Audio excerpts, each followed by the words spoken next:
எல்லோருக்கும் வணக்கம். இது உங்கள் வின்னர்ஸ் சமையல். இன்றைக்கி நம்ம சிக்கனில் ரொம்ப டேஸ்டியாக அதுவும் முந்திரியெல்லாம் அரைச்சி ஊற்றி ரொம்ப சூப்பரான ஒரு கிரேவி செய்ய போகிறோம். எப்படி செய்யலாம் பார்க்கலாம் வாங்க. வீடியோக்குள்ளே போகிறது சேனலை சப்ஸ்கிரைப் பண்ணிக்கோங்க. பக்கத்து பெல் பண்ணி கிளிக் பண்ணிக்கோங்க. வாங்க போய் வீடியோக்குள்ளே போகலாம். இந்த சிக்கன் கிரேவி செய்யறதுக்கு 1 கிலோ சிக்கனை க்ளீன் பண்ணி எடுத்து வச்சுருக்கேன். இப்போ இதில் தயிர் சேர்த்துக்கிறேன். இதில் நான் 1 கப்பு தயிர் சேர்த்துருக்கேன். இது 50 ml இருக்கும்.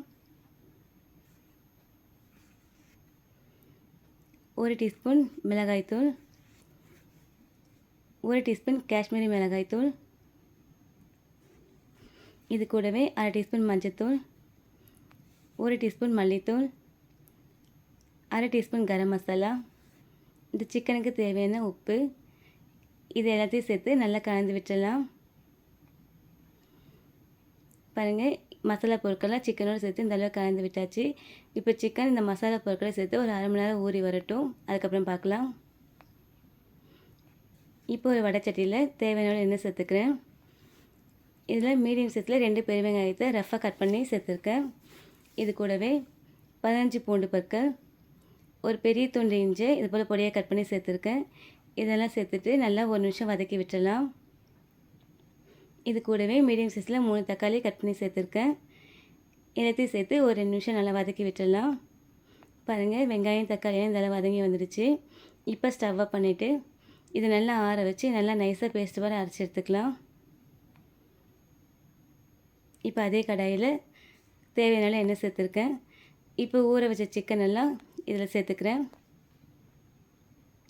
சிக்கன் சேர்த்துட்டு நல்லா கலந்து விட்டுருங்க. இந்த சிக்கன் எண்ணெயிலே 2லேருந்து 3 நிமிஷம் நல்லா வதங்கி வரட்டும்.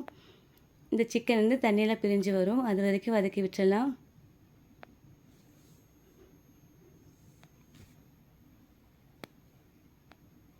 பாருங்கள், சிக்கன் வந்து இந்த அளவு தண்ணி நல்லா பிரிஞ்சு வந்திருக்கு. இப்போ நல்லா கலந்து விட்டுட்டு இப்போ ஒரு 5 நிமிஷம் இந்த சிக்கன் வந்து தண்ணி வற்றி வர வரைக்கும் சிக்கனை வேக விட்டுடலாம். இப்போ சிக்கன் வந்து தண்ணிலாம் நல்லா வற்றி வந்துடுச்சு. சிக்கன் 3/4 பாகம் வெந்துடுச்சு. இப்போ இதில் நம்ம வதக்கி அரைச்சி வச்சு வெங்காய தக்காளி பேஸ்ட்டு இதில் சேர்த்துக்கிறேன். இது கூடவே தண்ணி கொஞ்சம் மிக்ஸி ஜாரில் சேர்த்து அரைச்சி சேர்த்துக்கிறேன். இது எல்லாத்தையும் சேர்த்துட்டு நல்லா கலந்து விட்டுடலாம். இந்த சிக்கன் கிரேவியில் இது போல் வெங்காயம் தக்காளி எல்லாமே ஒரு பாதி அளவு நல்லா வதக்கி நீங்கள் அரைச்சி சேர்க்குறப்ப இதோட டேஸ்ட் ரொம்பவே சூப்பராக இருக்கும். இதில் கிரேவி ரொம்பவே நல்லா வரும். இப்போ பாருங்கள், நல்லா கலந்து விட்டாச்சு. இப்போ இதில் 1 டீஸ்பூன் மிளகாய்த்தூள், 1/2 டீஸ்பூன் மஞ்சத்தூள், 1 டீஸ்பூன் மல்லித்தூள், 1/2 டீஸ்பூன் கரம் மசாலா, இந்த கிரேவிக்கு தேவையான உப்பு, இது எல்லாத்தையும் சேர்த்துட்டு நல்லா கலந்து விட்டுடலாம். பாருங்கள், இப்போ நல்லா கலந்து ஒரு கொதி வந்துடுச்சு. இப்போ இதை மூடி போட்டு ஒரு 5லேருந்து 6 நிமிஷம் மீடியம் ஃப்ளேமில் வச்சு வேக விட்டுடலாம். இப்போ சிக்கனாக நல்லா வெந்து வந்திருக்கும். இப்போ எண்ணெய் நல்லா பிரிஞ்சு வந்திருக்கு. இது ஒரு டைம் நல்லா கலந்து விட்டுட்டு நான் 20 முந்திரி பருப்பு ஒரு மிக்ஸி ஜாரில் கொஞ்சமாக தண்ணி சேர்த்து நல்லா இது போல் நைஸ் பேஸ்ட்டாக அரைச்சி இதில் சேர்த்துருக்கேன். இப்போ முந்திரி பேஸ்ட் சேர்த்துட்டு நல்லா கலந்து விட்டுருங்க. நீங்கள் இந்த முந்திரி பேஸ்ட்டுக்கு பதிலாக உங்கள்கிட்ட ஃப்ரெஷ் க்ரீம் இருக்குன்னா அதை 2லேருந்து 3 டேபிள் ஸ்பூன் சேர்த்து செஞ்சு பாருங்கள். அது டேஸ்ட் இன்னமும் சூப்பராக இருக்கும். இப்போ இதை கடைசியாக 1 டீஸ்பூன் சிக்கன் மசாலா சேர்த்துக்கிறேன். சிக்கன் மசாலா சேர்த்து கலந்து விட்டதுக்கப்புறமா திரும்பவும் மூடி போட்டு 2லேருந்து 3 நிமிஷம் இந்த சிக்கனை வேக விட்டு எடுத்துக்கலாம். இப்போ 2 நிமிஷம் கழிச்சு பார்க்கலாம். இப்போ பாருங்கள், நம்ம சேர்த்த மசாலா பொருட்கள் சிக்கனோடு கலந்து நல்லா சூப்பராக வந்திருக்கு.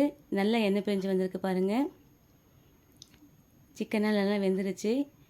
இந்த கிரேவி எவ்வளோ க்ரீமியாக இருக்குது பாருங்கள். ரொம்ப சூப்பராக வந்திருக்கு. இதை இப்போ தட்டுக்கு மாற்றிக்கலாம்.